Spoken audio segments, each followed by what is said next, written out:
Hello, true crimers, and welcome to Only Murders and the Missing, a podcast presented by UQ Criminal.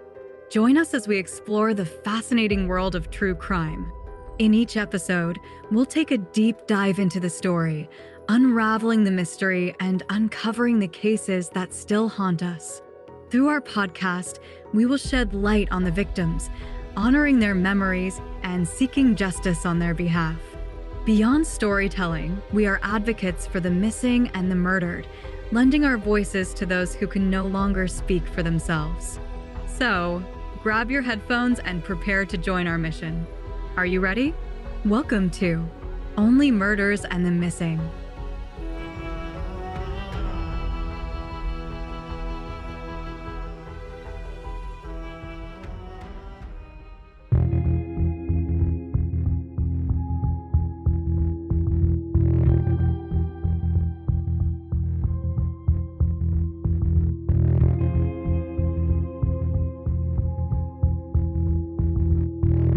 Episode 25, The Tragic and Forgotten Cold Case of Tanya Frazier. It is always so devastating when a child is murdered. It's even more devastating when their killer is never found. No clues, no leads, and no suspect. This is the case of Tanya Frazier, Seattle, Washington. She was about to celebrate her 15th birthday. Instead, her cold and lifeless body was found dumped off a remote embankment in Seattle. She had been stabbed to death.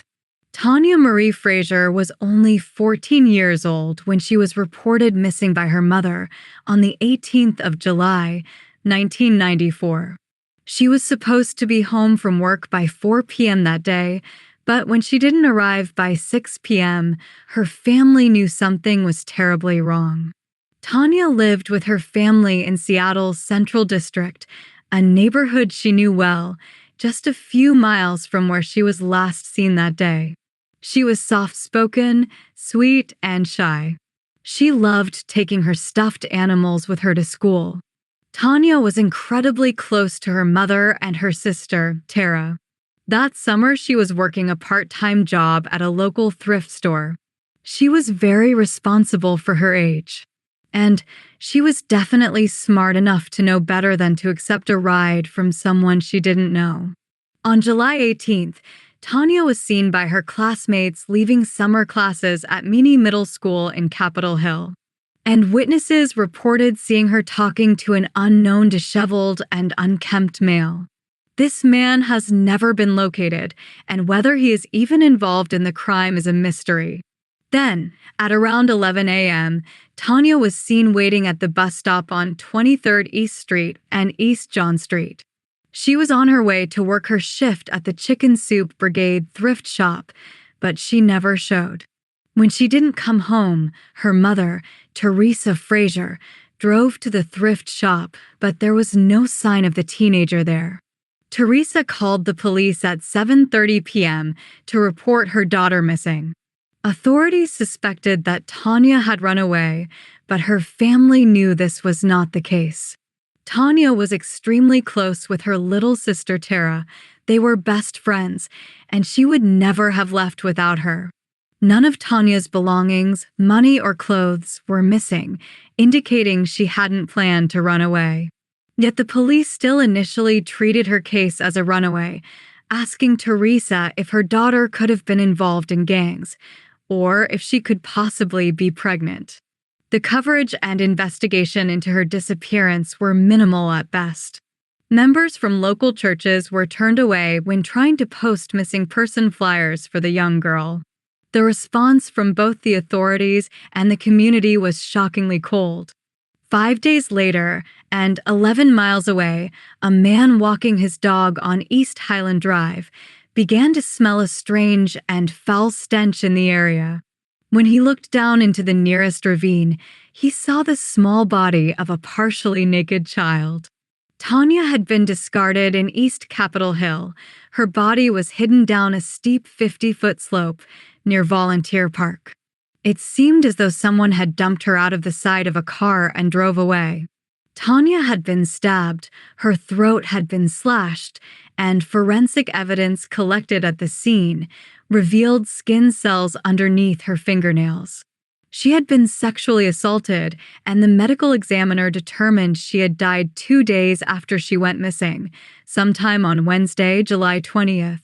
Where had Tanya been for those last 2 days? If authorities had taken her disappearance more seriously from the beginning, could they have saved her life? She vanished in the middle of the day, and there were no witnesses to an abduction, making the case all the more mysterious.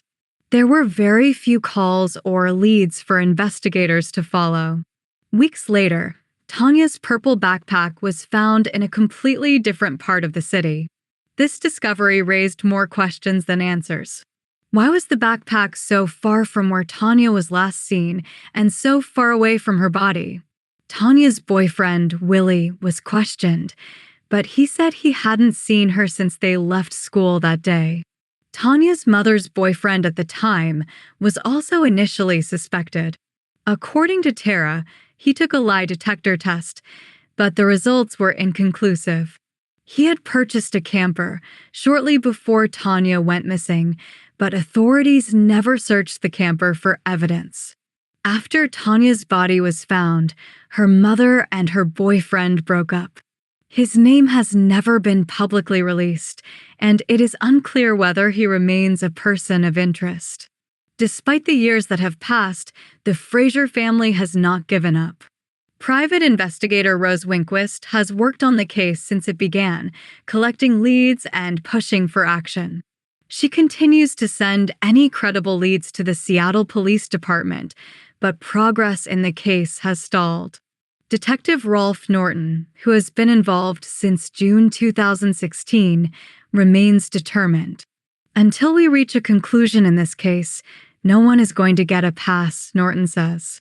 There are still so many unanswered questions about what happened in Tanya's last days. Was the man seen talking to her involved in her murder? Who would even want to harm this sweet little girl?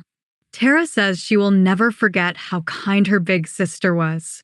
She says Tanya was truly her other half, her soulmate. She was a generous, loving, and responsible person, Tara said. Everybody who knew her loved her. She was just such an amazing soul and human being, and she made my life better and so many other people's lives better and joyous. She didn't do anything to hurt anybody. She was a very innocent kid. A loving kid. It's disheartening how little information is available about what really happened to Tanya. To this day, the details of this case remain scarce. All we can hope for is that investigators know more than they are sharing with the public. Her case is still an open investigation, and the DNA evidence on file could potentially lead to a suspect if a credible name emerges. Tanya's case desperately needs more attention.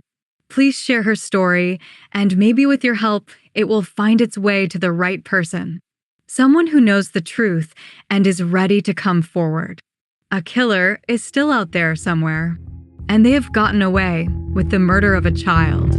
If you have any information about the murder of Tanya Marie Frazier, please call Crime Stoppers at 800-222-TIPS or the Seattle Homicide Unit at 206-684-5550. There is a $1,000 reward available for anyone who can help bring her murderer to justice.